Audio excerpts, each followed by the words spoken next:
मुदस्सिर, कोई अच्छी चीज बताओ, कोई अच्छी बात बताओ अपने बारे में। Any quality.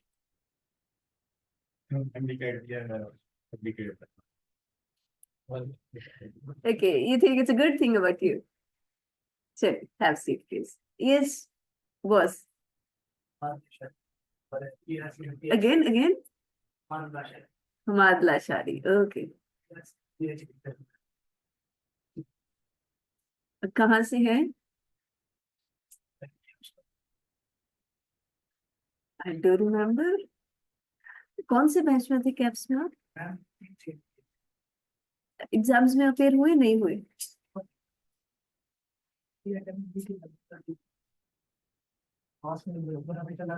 आप वो है जो कैप्स में मुझे कह रहे थे कि आप एसीसीए ज्वाइन कर रहे हैं, फिर माइंडसेट चेंज हो गया।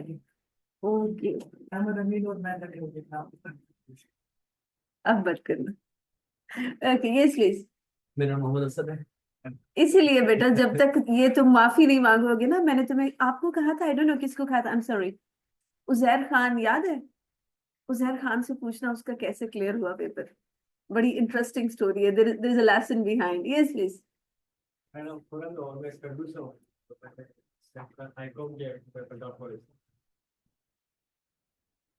कब आए हॉस्टल में?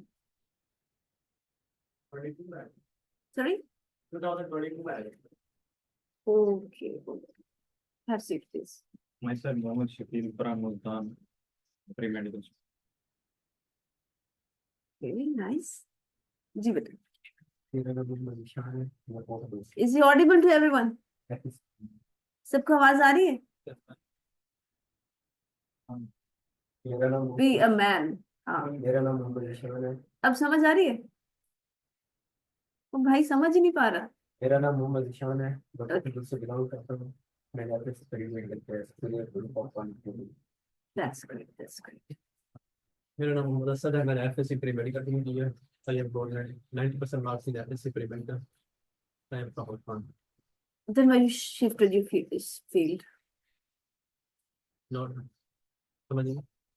आप मेडिकल से सीए में कैसे आना हो? बस मेडिकल के पास ही है। Medical pass. Okay, that's nice, that's great. Uh, so we do have online students with us as well. I would like to introduce yourself, our online students. It's up to you. If you want to switch on your videos, you can. If you don't want to switch on the videos, you can introduce yourself by switching on the audios.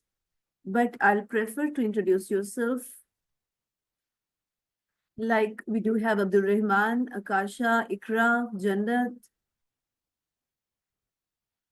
Tahir, Mariam, Kumail, Ruhan, Khalid, Sabah, and Saliha.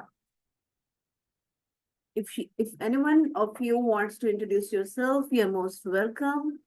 If not, then we will move forward. Am I audible to online students? Send me a text if am I audible to you.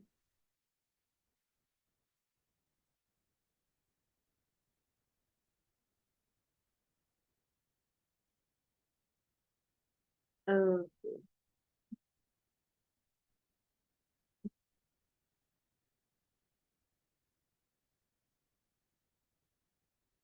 So the name of the subject is BWCS. थोड़ा सा मेरे लिए difficult होता है बैठ के पढ़ाना, but let me try. I'm not comfortable with that.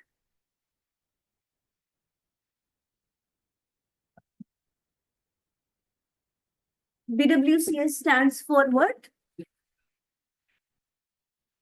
Business writing and wait. Comprehension skills. Okay. So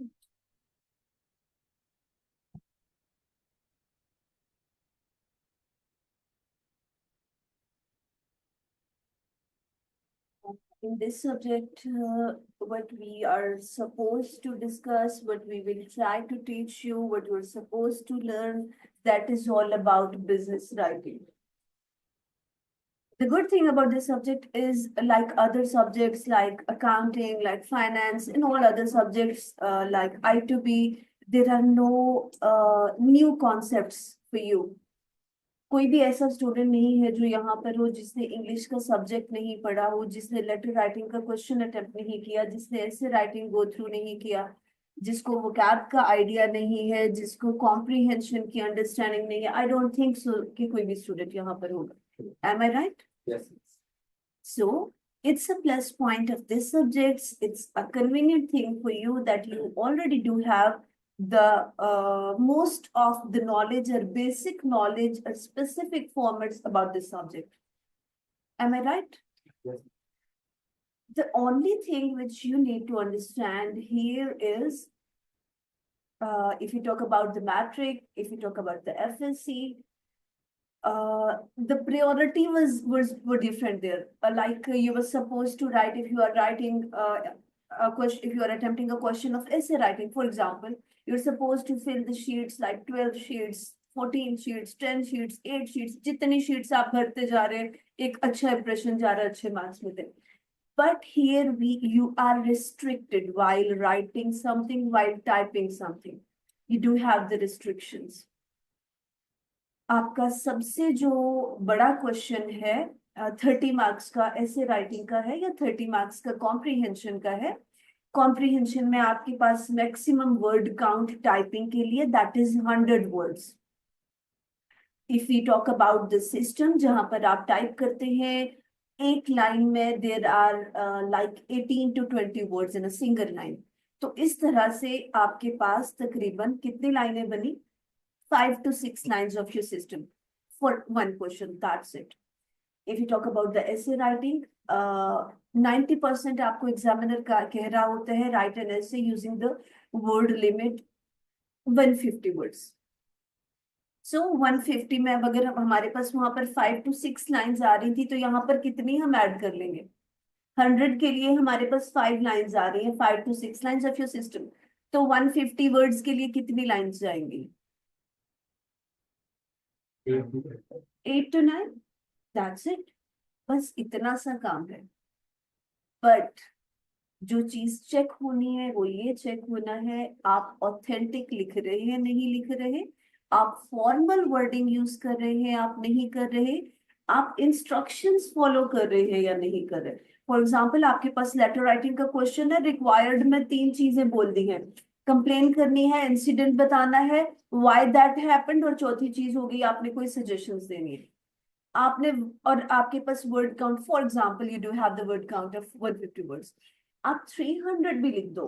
अगर आपने वो 4 चीजें जो आपके पास रिक्वायर्ड में थी उनको आपने एड्रेस नहीं किया, यू विल गेट 0 मार्क्स. और अगर नहीं अगर आपने वो चारों पॉइंट्स डिस्कस कर लिए हैं, आपने वो चारों पॉइंट्स एड्रेस कर लिए हैं अपने क्वेश्चन में, अपने आंसर में, और चूंकि लेटर राइटिंग का क्वेश्चन ऐसा होता है जहां पर हमारे पास वर्ड रिस्ट्रिक्शन नहीं होती है, ऐसे राइटिंग प्रेसी राइटिंग बाकी क्वेश्चन में होती है, और आप 100 वर्ड्स में भी अपना लेटर कंप्लीट कर रहे हो, आपने चारों चीजों को एड्रेस कर लिया, आपको अच्छे मार्क्स मिलते. सो पहली चीज है अपने माइंडसेट को शिफ्ट करना. आपको टू द पॉइंट हो जाना है, आपको स्पेसिफिक हो जाना है, आपको रेलेवेंट हो जाना है, आपको बहुत डिटेल्स में नहीं जाना, लेकिन आपको क्वेश्चन को अंडरस्टैंड करना है और स्पेसिफिकली जो कुछ पूछा जा रहा है आपने टू द पॉइंट वो बताना है. What's the reason behind? What do you think, why we are so much specific here? That's great. Good answer. That is professional requirement. अब बेटा ऑनलाइन स्टूडेंट्स को मेरी आवाज आ रही है क्लियर या नहीं आ रही?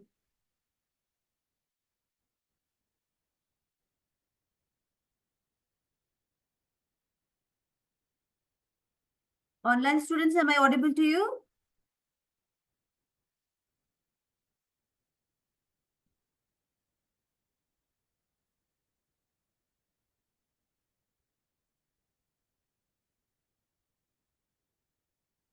Okay, that's nice. So purpose है आपकी प्रोफेशनल रिक्वायरमेट। आप जिस प्रोफेशन में जाने वाले हैं, जिस प्रोफेशन को आपने चूज कर लिया है, सेलेक्ट कर लिया है, उसमें there is no space for extra things, there is no space for irrelevant things, there is no space for other formalities other than required. Getting my point? आप एक डेजिग्नेशन पे, एक पोस्ट पे काम कर रहे हैं, वहां पर आपके पास ईमेल्स आ रही हैं, आप किसी से कम्युनिकेशन कर रहे हैं, तो आप प्रेफरेबली अगर आप एक दिन में 100 से 150 लोगों को डील कर रहे हैं ऑनलाइन, तो आप यही प्रेफर करेंगे, आपकी यही कोशिश होगी कि जो भी आपसे कोई बात कर रहा है टू द पॉइंट बात करे, ताकि इररिलेवेंट बातें ना हो, आप टू द पॉइंट उनको आंसर कर सको, एड्रेस कर सको, जो रियल आपका इशू है आप उसको मैटर कर सको, ऐसा ही। सो एक तो आप अपना माइंड सेट ये वाला थोड़ा सा शिफ्ट कर लेंगे कि आपने स्पेसिफिक हो जाना है, आपने टू द पॉइंट हो जाना है, आपने एक्स्ट्रा डिटेल्स में नहीं जाना, सिर्फ रेलेवेंट बात करेंगे। Is that clear? दूसरी बात जो आपको सीखनी है, how to be formal in writing. हर एक प्रोफेशन की एक डिमांड होती है, आपके प्रोफेशन की डिमांड है to be formal, formal in each and every situation. आपकी ड्रेसिंग, आपकी पर्सनालिटी, आपकी राइटिंग, आपकी कम्युनिकेशन, हर चीज में आपकी फॉर्मल लुक दिखनी चाहिए। आपको कुछ बच्चे हमारे पहले वाले भी बैठे हुए हैं, हम आपसे यही चीज डिस्कस करते हैं कि जब आप कैफ क्लियर कर लेते हैं, जब आप जाते हैं अपने आर्टिकलशिप के लिए, तो अगर आप यहाँ पर 30 स्टूडेंट्स है फॉर एग्जांपल, या कैफ जिन्होंने क्लियर किया है एक बैच में 30 या 60 स्टूडेंट्स ने एट अ टाइम क्लियर किया है, और आप आर्टिकलशिप के लिए अप्लाई कर रहे हैं, अगर 60 स्टूडेंट्स ने आर्टिकल अपना कैफ क्लियर कर लिया, तो it means they do have that specific knowledge, तभी आपने एग्जाम क्लियर किया ना। अगर आपके पास उस सब्जेक्ट का रेलेवेंट कंटेंट, रेलेवेंट नॉलेज नहीं होता, तो आप एग्जाम क्लियर नहीं कर पाते, ऐसा ही है। अब उस 60 में से अगर कहीं पर किसी फॉर्म में रिक्वायरमेंट है, किसी आप टॉप 10 टॉप 5 की बात कर लेते हैं, वहां पर उन्होंने सिलेक्शन करनी है 10 कैंडिडेट्स की, तो किस बेस पे करेंगे? सब्जेक्ट नॉलेज तो सबके पास है, तो आप कैफ क्लियर करके वहां पर पहुंच गए।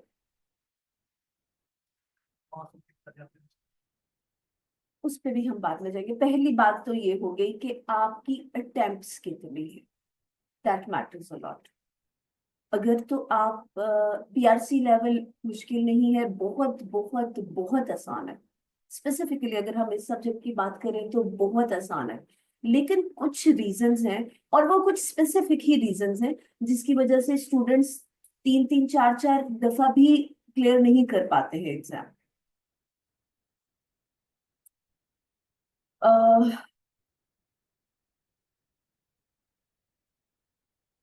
पहले तो चलो हम बात कर लेते हैं कि अगर आप जाते हैं आर्टिकलशिप के लिए, तो वहां पर जो आपकी सिलेक्शन होती है किस बेस पर होती है, क्योंकि हमने जो अपनी बेस बनानी है, जो अपना माइंडसेट बनाना है, वो उसी के अकॉर्डिंग लेकर चलना है।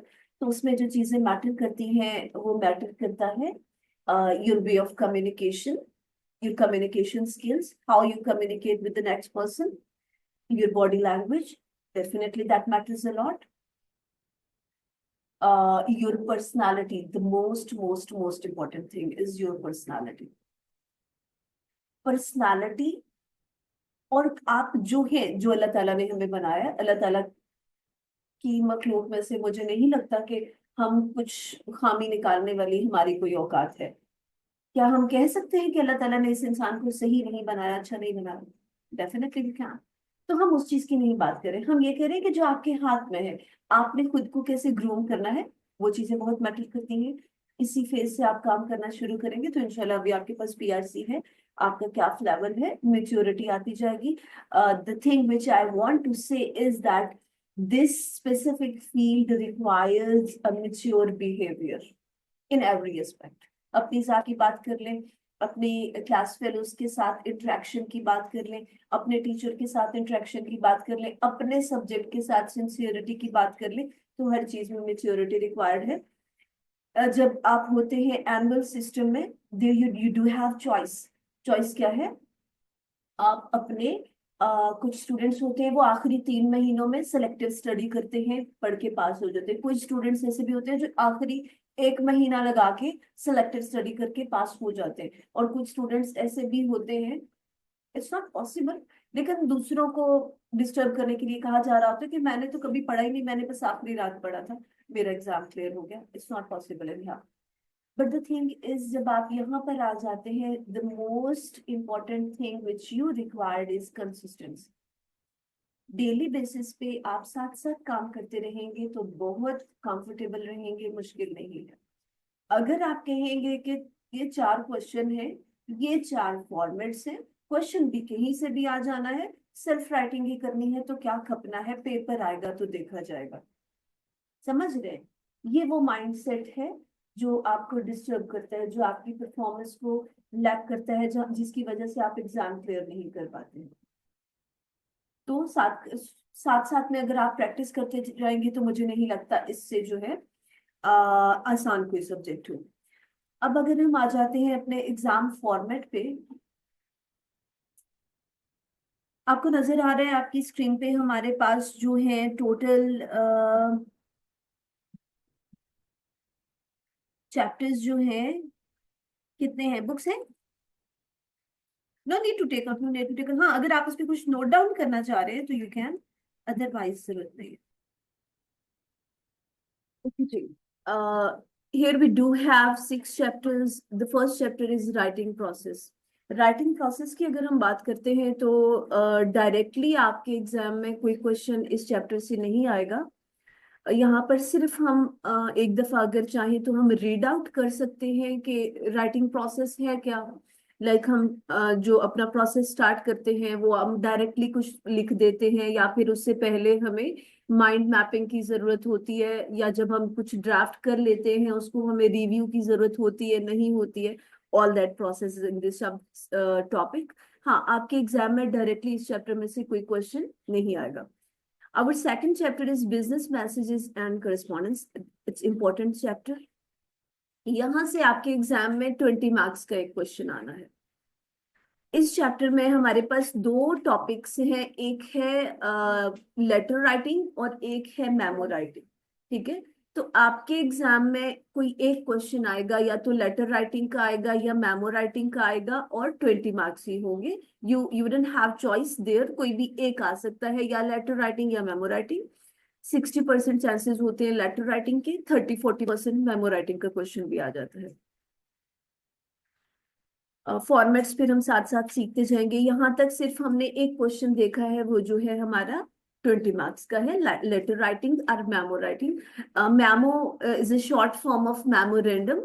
Memorandum means the communication which we do inside of the company, inside of the organization, inside of the institute। यहाँ पर आपके साथ जो कम्युनिकेशन हो रही है, जो कोलीग्स की आपस में कम्युनिकेशन हो रही है, हर इस आप बेटा आगे आ जाओ if you not comfortable there. आपकी कंपनी में जो ऑर्गेनाइज कम्युनिकेशन हो रही है, तो वो वाली जो इंटरनल कम्युनिकेशन है, that will be in the form of,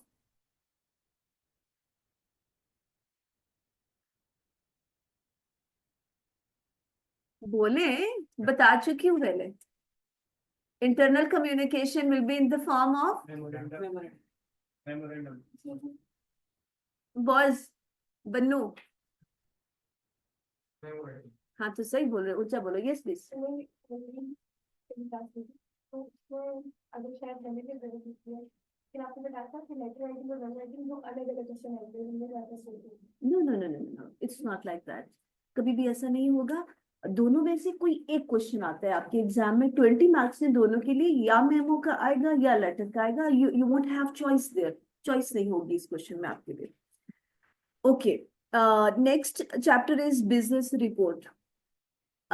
इस चैप्टर में से देखिए, चूंकि हमारे पास कंटेंट है, एग्जाम में कोई क्वेश्चन आ सकता है, अगर आ जाता है तो हम क्वेश्चन नहीं कर सकते। बट जब से BWCS का सब्जेक्ट स्टार्ट हुआ है टिल नाउ, अभी तक आज तक किसी के भी एग्जाम में बिजनेस रिपोर्ट का क्वेश्चन नहीं आया। रीजन क्या है? आपके पास लिमिटेड टाइम होता है, आपने टाइपिंग करनी होती है, उसके लिए भी आपकी इतनी प्रैक्टिस नहीं होती है। और जो रिपोर्ट होती है, अगर हम एक्चुअल रिपोर्ट की बात करते हैं, तो एक्चुअल रिपोर्ट में क्या होता है कि आपको किसी भी प्रोजेक्ट, किसी भी चीज के बारे में जब आपको रिपोर्ट बनानी होती है, तो आपको उसकी ईच माइनर से माइनर डिटेल्स भी उसमें देनी होती है, तो मिनिमम वो 10 पेजेस की होती है, which is not possible to tap in examination hall. फिर भी हम इसमें प्रैक्टिस कर लेंगे, उसका हम नाम रखते हैं शॉर्ट रिपोर्ट के नाम से, 1-1.5 पेज की हम प्रैक्टिस कर लेंगे अगर आपके एग्जाम में क्वेश्चन आ जाते, बट अभी तक नहीं आया, तो इसमें भी हमारे एग्जाम में क्वेश्चन अभी तक यहाँ से नहीं आ रहा। Next chapter is chapter number 4, vocabulary and phrases. Yes, this is important chapter. यहाँ से आपके पास एग्जाम में आता है 20 मार्क्स का क्वेश्चन। इनिशियली क्या होता था, आपका ये क्वेश्चन आता था कॉलम मैचिंग फॉर्म में। कैसे आता था? कॉलम मैचिंग फॉर्म में, लाइक एक 5 वोकैबुलरी में आता क्या क्या है?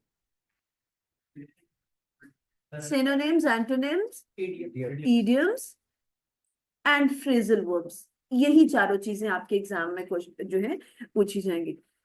इसमें क्या है आपके वो क्या, ये वाला जो क्वेश्चन था इनिशियली जो आता था वो हमेशा कॉलम मैचिंग फॉर्म में आता था, लाइक 5 आपको वर्ड्स दे दिए गए, सामने 5 सिनोनिम्स दे दिए गए, आप मैच कर लेंगे। उसके 5 एंटोनिम्स, 5 वर्ड्स और उनके एंटोनिम्स दे दिए गए, आप मैच कर लेंगे, राइट।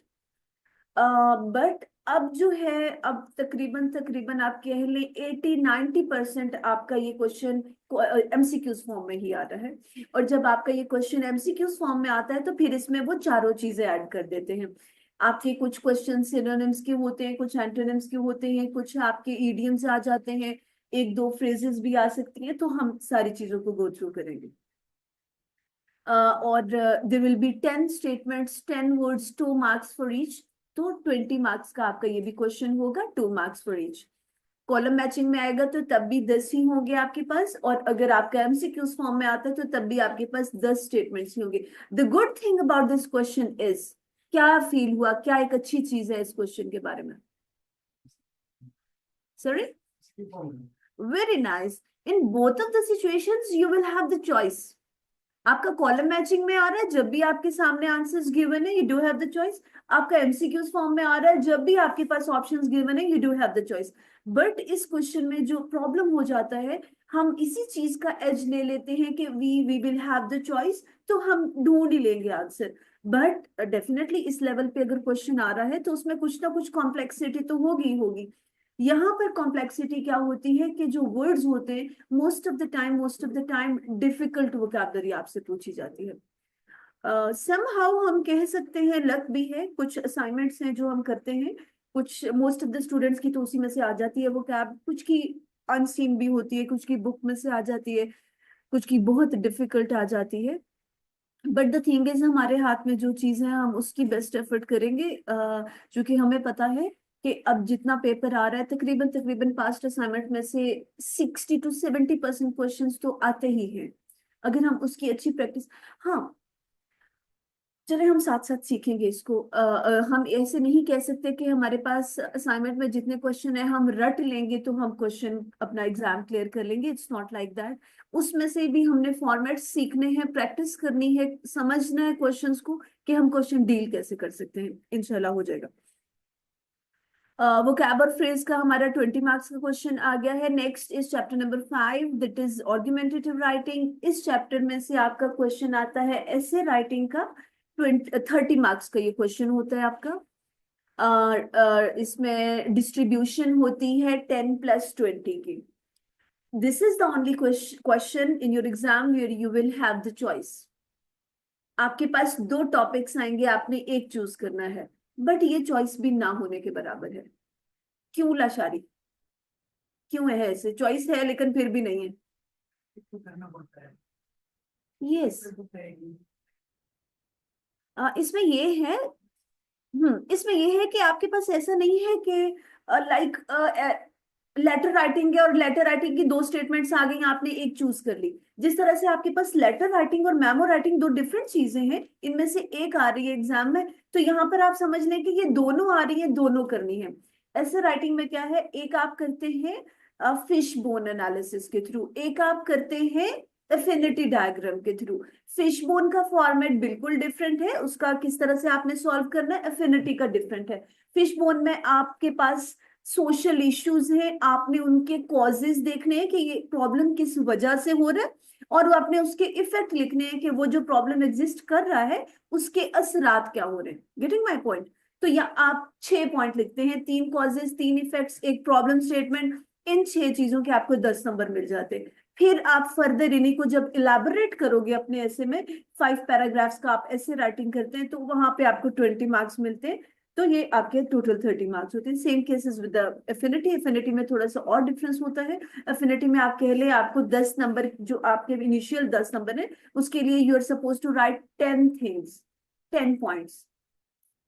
मेन स्टेटमेंट तो आप लिखेंगे। उसके बाद एफिनिटी के लिए हमें 3 मेन जो पॉइंट्स हैं वो रिक्वायर्ड होते हैं, और फिर या मेन आइडियाज हम कह लें, और फिर हर एक आइडिया के वी नीड 2 मोर सब आइडियाज। तो टोटल हमारे पास 3 main ideas and 2, 4, 6, 6 sub ideas, 6, 7, 8, 9 and 1 main statement. तो ओवरऑल हमारे पास 10 पॉइंट्स जाते हैं फॉर 10 मार्क्स। और ये हमारा 10 मार्क्स का पोर्शन होता है। अगेन फिर हम जब शिफ्ट करते हैं उस पे ऐसे राइटिंग पे, तो वहां पर हमारे पास पैराग्राफ्स होते हैं। अभी सिर्फ आपको मैं एक ओवरव्यू दे रही हूँ, कंफ्यूज बिल्कुल नहीं होना, चीजें अंडरस्टैंड अगर नहीं हो रही। कल हम इसका मॉडल पेपर भी यहाँ पर डिस्कस करेंगे कि एग्जाम में आपके पास क्वेश्चंस किस फॉर्मेट पे आ रहे हैं, आपको मजीद चीजें क्लियर होती जाएंगी। सो ये आपका 30 मार्क्स का क्वेश्चन हो गया। अभी तक कितने क्वेश्चंस कर लिए हमने? 3 questions and total marks till now 70. So we are left with how many marks? 30 marks. 30 marks का हमारा एक ही क्वेश्चन रह गया, that is from chapter number 6, reading and comprehension. कोई समझता है कॉम्प्रिहेंशन क्या है? Yes please. जैसे फर्स्ट आपका कंप्लीट पैराग्राफ या तो फर्स्ट सेंटेंस तो वो क्या से फाइंड आउट करते हैं। एग्जैक्टली जिस तरह से आप अपने पैसेजेस पहले अपने एग्जाम्स में सॉल्व करते आते आए हैं, आपके पास एक कॉम्प्रिहेंशन पैसेज होता है, नीचे आपको क्वेश्चंस गिवन होते हैं, आपने उसी पैसेज में से आंसर फाइंड आउट करना होता है और लिखना होता है। Same scenario is here. आपके पास एक कॉम्प्रिहेंशन पैसेज आता है, और आपके पास 10 स्टेटमेंट्स होती हैं, 2 मार्क्स फॉर ईच, 20 मार्क्स का आपका ये क्वेश्चन होता है। यहाँ पर भी आपकी मार्क्स डिस्ट्रीब्यूशन है 20+10। 20 मार्क्स के आपके आ जाएंगे। अच्छा, यहाँ पर अच्छी चीज ये है कि आपके पास इस क्वेश्चन के लिए एग्जाम में कोई फिल इन द ब्लैंक्स नहीं आएंगी, कोई क्वेश्चन आंसर्स नहीं आएंगे। There will be only MCQs. There will be only MCQs and 10 statements. 10 MCQs होंगे, 2 मार्क्स फॉर ईच, तो 20 मार्क्स का आपका ये क्वेश्चन हो जाएगा। अगर आप अपने ये 2 क्वेश्चन बहुत अच्छे से कर लेते हैं, जिसमें आपका एक क्वेश्चन आ रहा है वो कैप का, जो कि 20 मार्क्स का है, और आपके पास चॉइस है, ऑप्शंस है, एमसीक्यूज है। आपका दूसरा क्वेश्चन है कॉम्प्रिहेंशन का, आपके पास एमसीक्यूज है, चॉइस है, ऑप्शन है, अलॉन्ग विद दैट आपके पास एक कॉम्प्रिहेंशन पैसेज भी है जहां से आप क्लूज ले सकते हैं। Getting my point? दोनों क्वेश्चंस कंपैरेटिवली इजी हैं। अगर आप ये 100% प्रिपेयर कर लेते हैं तो बहुत ज्यादा चांसेस हैं कि आपका एग्जाम रहेगा नहीं। क्योंकि जब हम थ्योरी की बात करते हैं तो थ्योरी में हमेशा मार्क्स डिडक्ट होते हैं। ये तो एक वैलिड चीज है, we should consider it. Theory में बहुत बहुत मुश्किल होता है कि फुल मार्क्स आप ले लें। हाँ, ये वाले वो क्वेश्चंस हैं कि अगर आपने सही से इसका सही आंसर टिक कर दिया तो आपको 2 नंबर पूरे मिलने ही मिलने हैं, आपके मार्क्स डिडक्ट नहीं होते हैं। आपकी क्रिएटिव राइटिंग यहाँ पर नहीं आ रही है, आपकी का वो सेल्फ एनालिसिस यहाँ पर नहीं आ रहा है, आपकी अपनी थॉट्स की बात नहीं हो रही है। आपके पास एक गिवन सिनेरियोज हैं, वहीं से आप चूज कर रहे हैं, राइट आंसर ले रहे हैं, मार्क कर रहे हैं, ठीक किया है तो पूरे नंबर आ गए। सो अगर इनको आप इम्पोर्टेंस देंगे तो अच्छे मार्क्स ले लेंगे। Students most of the time ये करते हैं कि comprehension it is the easiest thing. Passage given है, हमने आंसर्स लिखने हैं, तो मुश्किल क्या है, इसको क्या पढ़ना। बट चूंकि इस लेवल पे अगर आपको ये क्वेश्चन दिया जा रहा है, तो इट्स नॉट लाइक दैट कि ये बहुत इजी चीज होगी कि वाकई ही सारे आपके आंसर्स गिवन होंगे और आप ऊपर से देखते जाओगे और नीचे कॉपी पेस्ट करते जाओगे। It's not like that. इसमें क्वेश्चंस किस तरह से आते हैं, लाइक आपसे एग्जामिनर ने पूछ लिया what is the main idea of the second paragraph. Comprehension passage एक है, उसमें पैराग्राफ्स मल्टीपल हो सकते हैं, वो 3 भी हो सकते हैं, वो 5 भी हो सकते हैं, वो 8 भी हो सकते हैं, वो 10 भी हो सकते हैं, वो 12 भी हो सकते हैं, इट डिपेंड्स। ठीक है, उसने कह दिया सेकंड पैराग्राफ का मेन आइडिया बता दें। तो अगर आपको आपकी रीडिंग स्किल्स अच्छी हैं, आपको अंडरस्टैंडिंग हुई है उस पैसेज की, आपकी वोकैबलरी अच्छी है, आप इंग्लिश को अंडरस्टैंड कर पा रहे हैं, तो आप इस क्वेश्चन को रिस्पॉन्ड कर सकेंगे, वरना नहीं कर पाएंगे। उन्होंने कह दिया जी, थर्ड पैराग्राफ की फर्स्ट लाइन का जो फर्स्ट वर्ड है उसके लिटरल मीनिंग बता दें। लिटरल मीनिंग से मुराद क्या है? सीधे सीधे। तो उल्टे कौन से होते हैं? यस, एग्जैक्टली सही बोल रहे हैं वो, कि जो आपके डिक्शनरी मीनिंग होते हैं, जो वर्डली मीनिंग होते हैं उस वर्ड के, एक होते हैं कॉन्टेक्चुअल मीनिंग और एक होते हैं लिटरल मीनिंग। लिटरल मीनिंग होते हैं कि उस वर्ड का जो रियल मीनिंग, जो डिक्शनरी मीनिंग है वो है, और कॉन्टेक्चुअल होते हैं कि टेक्स्ट के हिसाब से मीनिंग जो है वो स्लाइटली डिफरेंट हो जाते हैं। लाइक हमारे पास, इतना बोर हो रहे हो तो सोना मत। अच्छा, इसमें क्या है, टाइम ओवर हो गया। वैसे नेक्स्ट क्लास किसके साथ है आपकी? बस दो ही क्लासेस थे? Okay okay. चले, आज चूंकि आपकी क्लास लेट स्टार्ट हुई थी, हमारा टाइम था 10 से 11 बजे तक का, I think it's enough for today. अगर कुछ चीजें नहीं भी क्लियर हुई, इट्स ऑल राइट, कल हम आपके साथ बाकी डॉक्यूमेंटेशन में शेयर करती हूँ, इसका हम आपसे जो है मॉडल पेपर क्लास में डिस्कस कर लेंगे, ताकि आपको चीजें और क्लियर हो जाएं, और उसके साथ साथ फिर हम कल से इंशाल्लाह स्टार्ट लेते हैं। Is that clear? If any confusion till now, if there is any question, you may ask, please. No? What about online students? If you do have any query, please, most welcome, you can ask. Okay, that's great. So take care. Allah Hafiz.